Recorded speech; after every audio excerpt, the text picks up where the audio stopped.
Здравствуйте, дорогие туркменистанцы. Я снова с вами, лидер демократического выбора Туркменистана Мурат Курбанов.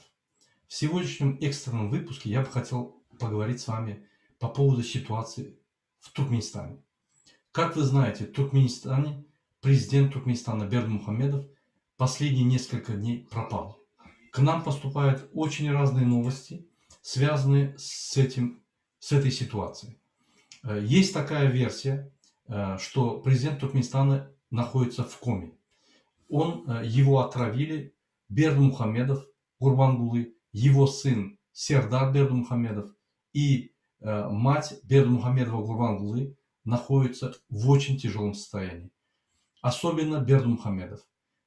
Есть версия, что у него сердце остановилось, его откачали, и сейчас он в очень тяжелом состоянии. Есть версия, что он заразился коронавирусом и находится в очень тяжелом состоянии. Есть другая версия, что ему очень плохо, у него сердечный приступ, и он находится в тяжелом состоянии. Все эти информации доказать очень трудно. У нас есть косвенные доказательства, и я хотел бы с вами переговорить. Одно из доказательств является то, что вчера проходили поминки его отца. Он там не показался. Он не был при захоронении своего отца. Следующее, когда такое событие происходит в стране, тогда Ватан Хаварлары, это самая телевизионная программа, самая важная телевизионная программа Туркменистана, должна была показать этот материал. Она не показала, она сказала устно, что он был, но не показала этот материал. Это очень редко бывает. Во-вторых, обычно его в обычных делах показывают, что он в мечети сидит, возле муллы и читает молитву, и поднимает, делает свои, читает Коран и, как говорится, почитает умерших. А тут его отец умер, он даже не появился нигде, ни в мечети, нигде. Он пропал просто. Поэтому у нас идут большие подозрения, что Бердымухамедов находится в очень тяжелом состоянии, в коме. Он находится в больнице, в новой больнице в Чоганлах. Это на северной части столицы. Следующий аргумент. Кортеж, который приезжает и уезжает в кабинет министров, он пустой. Его нету там. Следующий аргумент. Идет очень мощное усиление последние несколько дней. Уже сотрудникам национальной безопасности, сотрудникам полиции и других правоохранительных органов заставляют спать на работе и быть боеготовными. Войска подтянули к Ашхабаду, и снаружи Ашхабада они находятся в боевой готовности. Летают вертолеты над Ашхабадом. Такого усиления и такого военизирования еще никогда не было. Тем более, что если все нормально, то какой смысл это все делать? Дали продукты, в город Ашхабад раздали, чтобы люди увлеклись закупкой продуктов, потому что не хватает продуктов в Туркменистане, нету денег, они выставили по очень низким ценам продукты питания. Люди в Ашхабаде увлеклись тем, что покупают продукты, перепродают на черном рынке, опять покупают, то есть они заняты. То есть их внимание было уделено в другое место. Поэтому есть очень еще много косвенных аргументов, подтверждающих, что что-то не так. Бердымухамедова нету. Версия о том, что у него похороны, он на 7 дней пропал, это полная чушь. Потому что его показывают каждый день с утра до вечера по неважным мероприятиям, а тут важное мероприятие, смерть своего отца, Бердымухамедов не показывается. Поэтому мы считаем, что этот аргумент неуместен. Другое, мы хотели бы сказать от активистов ДВТ, от движения ДВТ, демократического выбора Туркменистана, мы требуем от Бердымухамедова в срочном порядке в течение ближайших 3 дней выступить перед народом Туркменистана. Народ имеет право Туркменистана знать о состоянии президента Туркменистана, выступить и подтвердить, что вы дееспособны и вы можете выполнять свои функции. Если вы недееспособны, не можете выполнять функции, в Туркменистане все упирается в президента Туркменистана. В Туркменистане ни один человек без разрешения президента Туркменистана, ни один заместитель кабинета министров или министр или сотрудник не может ничего решать, никакие важные вопросы. Это значит, подтверждается версия, что он находится в больнице и в коме. Он недееспособен и не может выполнять свои обязанности. Подтверждается версия, что наша страна не управляется, что внешняя политика не осуществляется должным образом. Есть определенные письма, звонки, переговоры, определенные решения в политической сфере не решаются. Это говорит о том, что внутри страны у нас в экономике, в социальных вопросах, в политической жизни ничего не решается и все стоит. Потому что, как вы знаете, Туркменистан диктаторская и авторитарная страна. Президент Туркменистана авторитарный служащий, авторитарный президент. Поэтому я обращаюсь к туркменскому народу. Бердымухамедов развалил нашу страну. Он довел в экономический тупик нашу экономику. Он довел в социальный кризис, сумасшедший социальный кризис наш народ. У нашего народа нету денег. 80% безработных, 60% покинули страну и являются трудовыми мигрантами. 60% населения находится за рубежом, их паспорта не продлеваются. Они не могут ни заехать, ни прилететь, ни улететь. Все посольства отказывают. Есть устное распоряжение Бердымухамедова никому не продлевать паспорта.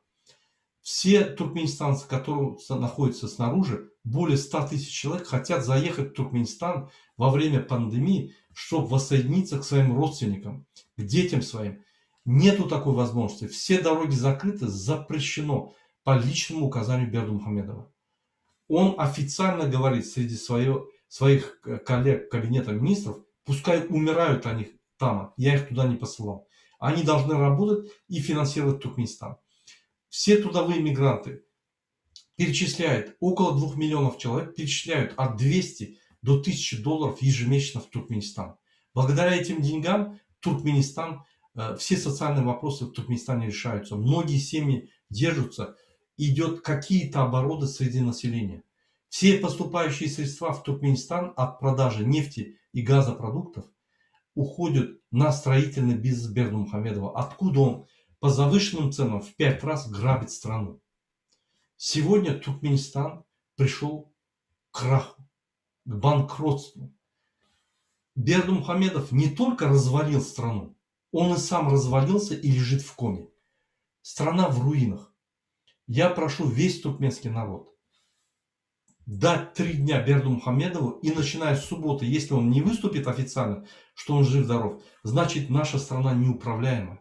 Значит, нам надо стать всем и взять власть народом, организовать временное правительство, организовать выборы, поменять эту власть, поменять эту систему диктаторскую, которая предназначена для угнетения народов и процветания только одного человека и его семьи, построить демократическое общество. Мы уже 30 лет ждем это. Сама ситуация вырисовывается так, что этот человек развалил все, и сам развалился, и свою семью в тупик завел. Они лежат все в коме. Поэтому, граждане Туркменистана, мы ждем до субботы. С субботы мы должны вставать, объединяться и брать власть в руки. Я вас всех прошу не проморгать 4-й переворот в Туркменистане. Первый переворот в Туркменистане мы проспали в 91 году, когда Ниязов захватил власть. Он провел безальтернативные выборы с единственным кандидатом самим собой и получил власть. С этого момента он ее не отпускал, а потом незаконно решением народного собрания кучка людей сделал пожизненное президентство и присвоил себе звание Туркменбаши.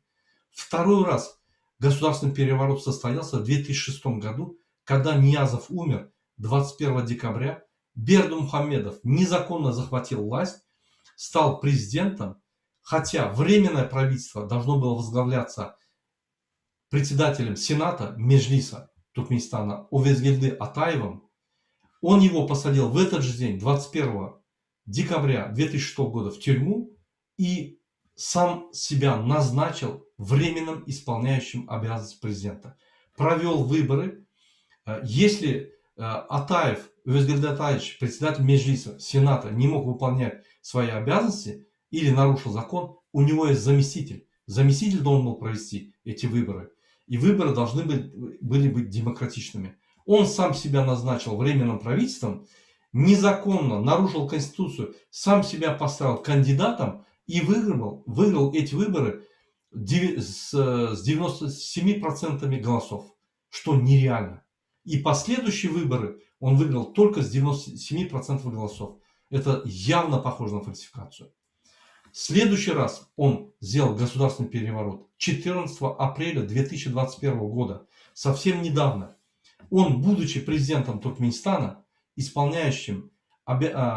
исполнительным органом власти Туркменистана, является одновременно председателем кабинета министров, он избрал сам себя с фальсификацией голосов членом нового народного собрания и потом назначил себя председателем народного собрания. Другими словами, он стал председателем Сената. Он нарушил статьи закона новой Конституции уже 2021 года, 73 пункт и 87. Он захватил власть, он сделал переворот. Сейчас назрел момент, что какая бы версия ни была, если Бердымухамедов в коме, значит, если он не выйдет в течение ближайших 3 дней, значит, он в коме. Может быть, он уже умер, может быть, уже идет переворот власти государственной. Мы не знаем.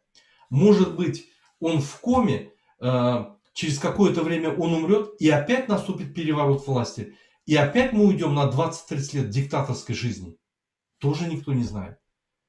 Если он даже выйдет с комы, если он 3 дня не выступит, значит, он где-то находится физически в невозможной ситуации, в которой он не может исполнять свои обязанности. Если он выйдет с комы, значит, это же не встал и побежал или пошел работать. Значит, у него будет реабилитационный период 30, 35, 45 дней, где он должен восстановиться. Значит, он не будет исполнять свои обязанности эти дни. Значит, власть не будет никак работать, никак не будет работать. Значит, Туркменистан встанет. Почему туркменский народ должен терпеть вот эти беззакония? Почему туркменский народ должен ждать одного человека, когда он вдруг умрет или выздоровеет, или реабилитируется?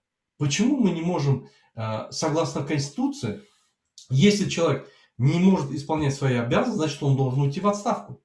В случае того, что если он должен уйти в отставку, единственный человек, кто может его место занять, председатель Халк Маслахаты, Народного собрания. Он сам является Народным собранием. Значит, господин Бабаев должен организовать временное правительство и провести выборы. Если в течение 3 дней это не случается, значит, народ должен, согласно Конституции, встать и взять власть в руки, создать временное правительство, провести выборы и поставить Туркменистан на демократический путь. Провести открытые и свободные выборы. Избрать новое правительство, избрать нового президента, который изберет правительство, избрать новый меджлис, то есть новый парламент, который будет функционировать демократическим образом. Дорогие туркменистанцы, пришло время встать нам. Если до субботы Бердымухамедов не появится на телеэкранах, значит, мы находимся на государственном перевороте. Значит, нам надо не проспать, как мы уже проспали 3 раза, и всем встать. Потому что хватит этой жизни. Диктаторской, непонятной, где нету будущего, где люди не могут увидеть своих детей, дети при живых родителях остались сиротами, где наши студенты умирают за границей из-за того, что с Туркменистана невозможно перечислить им даже $50. Они умирают, они бедствуют там. Как можно на это смотреть? В Туркменистане весь народ бедствует. Как на это можно смотреть? Нам надо взять свою свободу в свои руки. Никто нам ее не подарит. Дорогие туркменистанцы, я вас призываю всех, если до субботы не выступит президент Туркменистана по телевидению и не подтвердит, что он дееспособен, рассчитывать на него бесполезно. Впрочем, нам какая разница, где он? В реанимации, спрятался, в коме, улетел. Он не выполняет обязанности свои уже давно. Его нету. Значит, надо встать, организовать временное правительство, избрать новую власть. Избрать провести новые выборы, избрать новый парламент и выйти на демократические рельсы, поставить Туркменистан на демократический путь и жить, как другие страны цивилизованные, нормально. Я сейчас обращаюсь к сотрудникам Министерства национальной безопасности или МХМ. Среди вас идет борьба тех, которые поддерживают власть, и тех, которые поддерживают народ. Я обращаюсь к вам всем. Народ Туркменистана – это ваши братья и сестры. Вы не можете всегда терроризировать народ Туркменистана. Вы не можете проводить геноцид народа Туркменистана. Вы сейчас их забираете, ставите их, давите, их прижимаете, их избиваете, их насилуете, их отправляете в тюрьму по небольшим нарушениям. Хватит. Сегодня ваш лидер лежит в коме. Хватит. Страна мчится к переменам, страна мчится к демократии. Мы уже пришли к точке, после которой уже невозможно. Пойдет хаос. Если вы не дадите народу самовысказаться, эта энергия пойдет против вас. Не дай бог вы сделаете один выстрел. Народ возьмет вилы, пойдет против вас. Не нарушайте закона. Народ Туркменистана не будет нарушать закона. Все пройдет по закону, по Конституции Туркменистана. Согласно Конституции Туркменистана, высшим органом власти является народ Туркменистана, который выше 3 ветви власти. Он выше этого находится. Поэтому он вправе решать, как ему идти. Он не будет нарушать, он не будет громить города. Он встанет дружно, организует временное правительство, проведет, объявит выборы, пройдут выборы, мы изберем Меджлис Туркменистана, парламент Туркменистана. На основе этого мы решим, какая будет страна, президентская, парламентская или президентско-парламентская и так далее. Депутаты сами решат, но будут честные открытые выборы. После этого мы проведем выборы или президента, или премьер-министра Туркменистана. Поэтому вы не должны нарушать. Хватит. Вы уже 30 лет нарушаете. Я обращаюсь ко всем вам. Переходите на сторону народа. Тот, кто уже поддержал народ Туркменистана, я вас благодарю. Среди вас есть очень честные, принципиальные и серьезные специалисты. Мы на вас сильно рассчитываем. Я обращаюсь к полиции. Вы являетесь частью народа. Вы больше, чем МХМ, национальная безопасность, среди народа гуляете. Вы идете на их садака, вы идете на их свадьбы, на их торжества, на их все мероприятия. Вы среди них. Поддержите этот народ. Он давно уже нуждается в помощи. Помогите ему. Покажите им путь, как идти вперед. Они будут вставать, если они закон не нарушают, не грабят, не ломают, не мешайте им. Наоборот, оберегайте их. Помогите, встаньте на сторону народа. Я обращаюсь к судам и военнослужащим. То же самое. Не нарушайте закон. Не идите против своего народа. Не стреляйте. Помогите своему народу встать на демократический путь. Все эти службы, которые я перечислил, будут в выигрыше. Поверьте, мы построим очень сильную, продвинутую и крутую страну. Мы сделаем Туркменистан цивилизованной страной в Средней Азии.